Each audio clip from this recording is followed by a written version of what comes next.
is a better place for it. And I hope that you're doing well today in what I think is number 79, the vlog. We're looking at the whole Bible and how God gives hope when there isn't any. But the book of Numbers is a tragedy.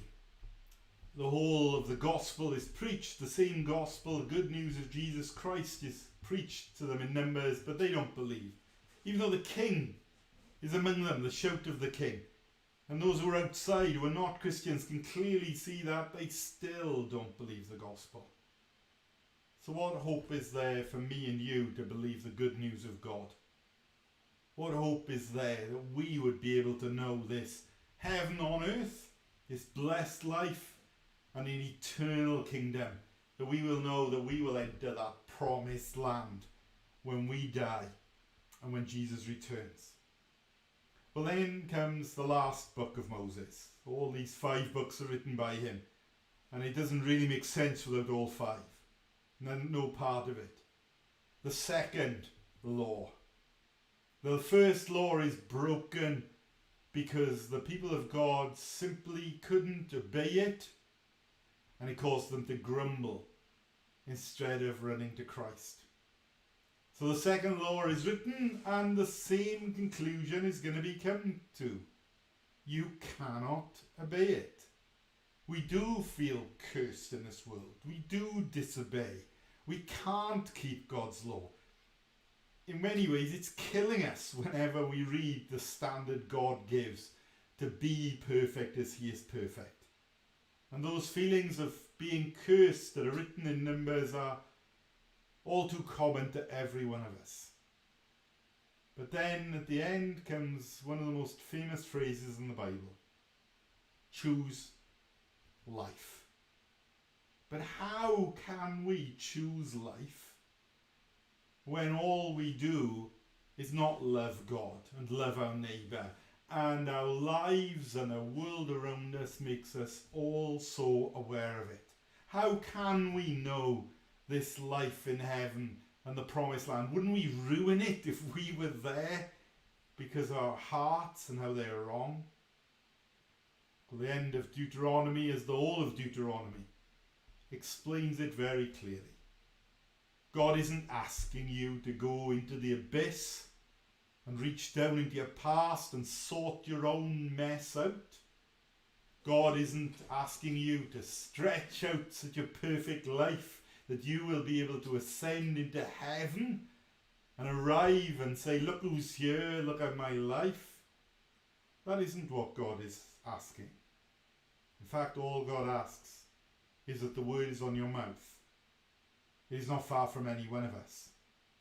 It's literally on the tip of our tongues. It's a very simple and a very easy thing. Because Jesus Christ himself, he has lived under the temptation which the people of God and all of us have failed. And he succeeded against Satan. He went out and fought Satan and beat him using passages from Deuteronomy. He is the one who's lived this perfect life.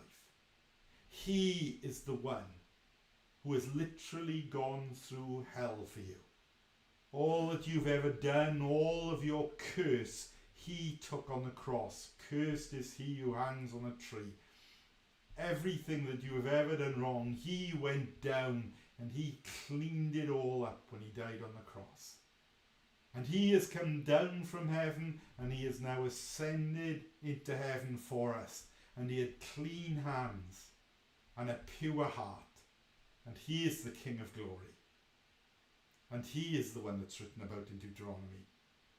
He is the Lord who is your life. And if you're to choose life, you're going to have to choose Jesus. You say, but I'll never keep it up. No, while you were still a sinner, Christ died for you. I'll never live this heaven on earth. I'd ruin the place if I was there. I'd ruin the new creation. I'd ruin everything. I always do. So he came and he took the punishment and he died on the cross for you. Choose him. Choose life. The Lord is your life. And when he returns, you will realize that it is Christ who is your life, who appears. You do not get into heaven by anything you do. The word is on your mouth. It's literally on the tip of your tongue. You literally can say it before you can mean it, before the words even come out, even if they come out silently.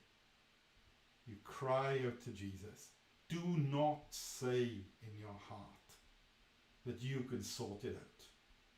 Realize that Jesus Christ, this is what you should say in your heart, is your only hope, and God has raised your only hope from the dead. And He is Lord. He is the one who's writing Deuteronomy. So read Deuteronomy with joy, looking to Jesus, realizing that the law kills you, but Christ is risen. He's risen for you, and He is your rock and your salvation, your hope. He is the one who will take you into the promised land, and you will live with Him forever. That's how the 5 books end. We can't do it. Christ will and has. Look to Him. Pray God really bless you. Pray that we'd have a great Lord's Day as we've had, and that by God's grace we'll see each other soon. I love you. Pray for you all by name, members of the Mount, and your children every day. And God's answering in some amazing ways. See you soon.